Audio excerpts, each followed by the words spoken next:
Section 1. Concert Ticket Booking Phone Call. Your listening test. You will hear a conversation about booking a ticket. Answer questions 1-10 as you listen. Write no more than 2 words and or a number for each answer.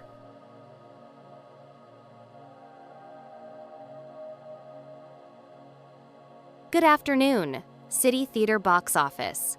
How can I help you? Hi, I'd like to book tickets for the Jazz and Blues Night concert next month. Sure, that sounds great. May I have your full name, please? Yes, it's David Robertson. Thank you, Mr. Robertson. And when would you like to attend the concert? The Saturday evening show on the 15th of July. Excellent. There are 2 performances on that date, one at 6:30 and another at 9 p.m. Which one do you prefer? We'd prefer the earlier one at 6:30, if possible. Certainly. How many tickets would you like? 2 tickets, please. 2 tickets at 6:30 on the 15th of July. We have premium and standard seats. Would you like standard seating? Yes, that's fine.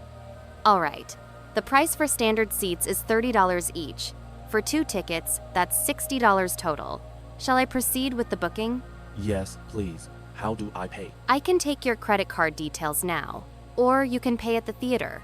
If you pay now, I'll reserve the seats for you. It's simpler to do it over the phone. Okay, let's do that. Could I have your credit card number and expiry date? Certainly.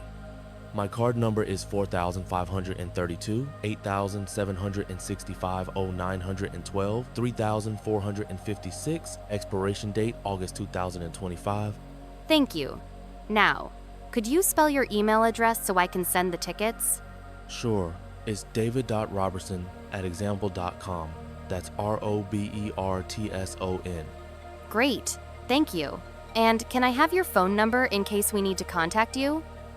Of course, it's 912,345,678. Got it. So, to confirm, Mr. Robertson, 2 standard tickets for Jazz and Blues Night on Saturday, the 15th of July at 6:30 p.m., total $60. You've paid by card, and I'll email your tickets to david.robertson@example.com. That's right. Is there anything else I can help you with today? No, that's everything. Thanks for your help. You're welcome. Enjoy the show and have a great day.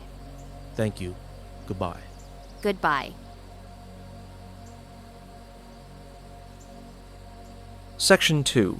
Orientation Session. You will hear a talk given by teacher. Answer questions 11-20 as you listen.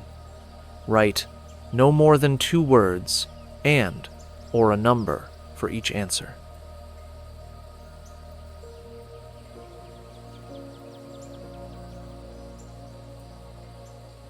Good morning, everyone.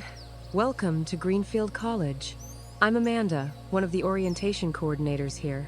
It's a pleasure to see you all as you begin your journey with us. Today, I'll be guiding you through the main events planned for your first day of orientation and giving you some important information you'll need. First, registration will begin at 9 a.m. in the main hall on the ground floor of the administrative building. When you arrive, please have your student ID number and the registration form you received by email ready to show. We also ask that you bring a pen and a notebook to take notes during the sessions. At registration, you'll receive a welcome pack, which includes your timetable, a campus map, and a student handbook.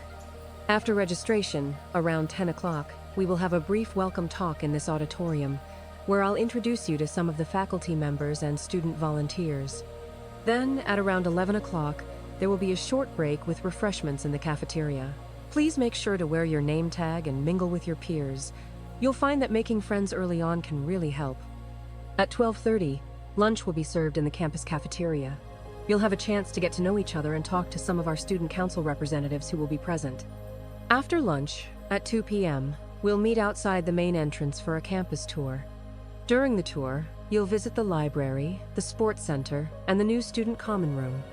You'll be in small groups led by current students who can answer any questions you have. Once the tour finishes around 3:30, everyone will gather in the library conference room for a Q&A session. This is the perfect opportunity to ask anything about your classes, student life, or facilities. We'll end the day at 4 p.m., when you can either explore the campus on your own or attend the student club fair in the main quad if you're interested. If you have any questions at any time, feel free to approach any member of staff wearing an orientation team badge or send an email to orientation@greenfieldcollege.edu. That's all for now, and we hope you enjoy your day and the start of your studies at Greenfield College.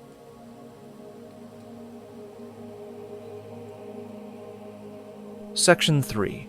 Planning a Soft Skills Workshop. Discussion. You will hear a conversation about planning a soft skills workshop. Answer questions 21-30 as you listen.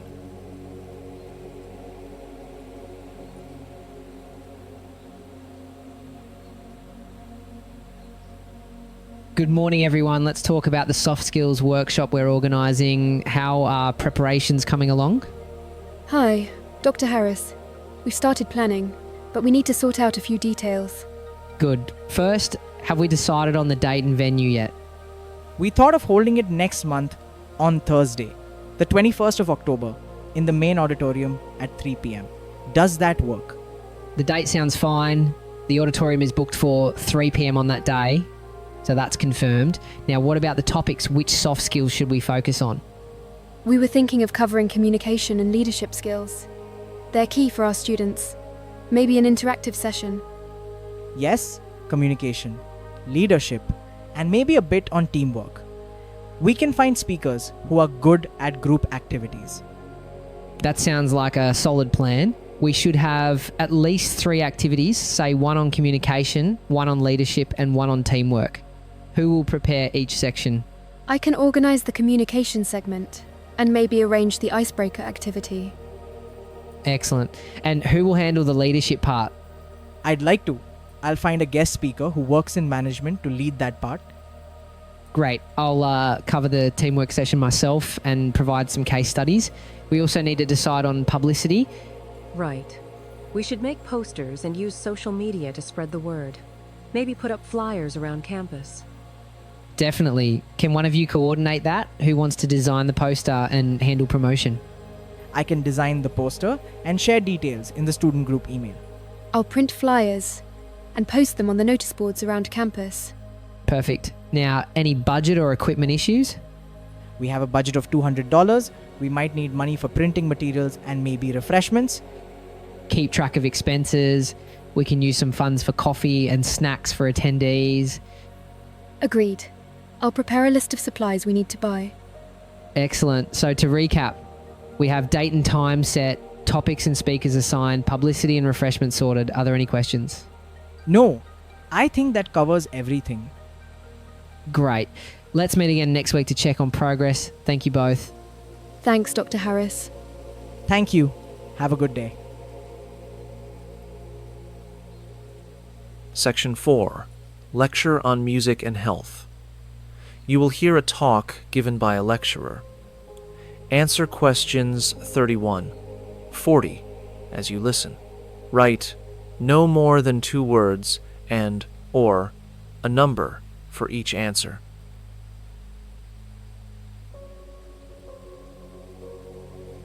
Today I'm going to talk about the effects of music on our health and well-being.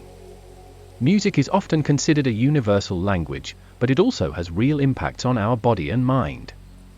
I'll cover some research findings, basic theories, and practical applications of music in therapy. First, there's evidence that music can lower stress levels.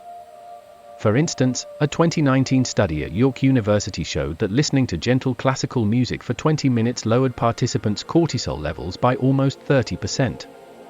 Cortisol is the hormone we produce when we're stressed. In contrast, fast-paced music can increase alertness, which might be useful in an exercise context. For example, many people prefer energetic pop or rock tracks while working out, because the rhythm helps keep them motivated and moving. Another area is mental health. Music therapy has been used to help people with anxiety and depression. One theory is that music triggers the release of dopamine, a chemical linked to pleasure and reward. A clinical trial at Stanford University found that patients who listened to uplifting songs daily reported better moods compared to those who just talked about their feelings. In fact, music can reach parts of the brain that words can't. For example, researchers have found that Alzheimer's patients, who often struggle with memory and speech, sometimes respond to music long after other memories are gone. Then there's the cognitive effect. The so-called Mozart effect is a term from the 1990s describing how listening to Mozart seemed to temporarily improve spatial reasoning. Subsequent studies showed that any music that listeners enjoy can boost certain types of brain activity, although the original claim about IQ is debated. Still, students studying for exams often use background music to improve concentration. It's believed that music can synchronize brain waves and help with tasks like learning languages. In practical terms, many hospitals now use music therapy as an additional treatment. For example, playing calming music in a hospital ward can reduce patient anxiety and pain perception, according to a review published in the medical journal Health Psychology. Also, public health programs sometimes include community singing groups to encourage social bonding and mental well-being. Overall, music's influence on health is supported by a range of research and real-world applications. To summarize, music affects physiological stress markers, supports mental health through emotional engagement, and can enhance cognitive functions. Its therapeutic use is growing, reflecting the strong connection between music and human health.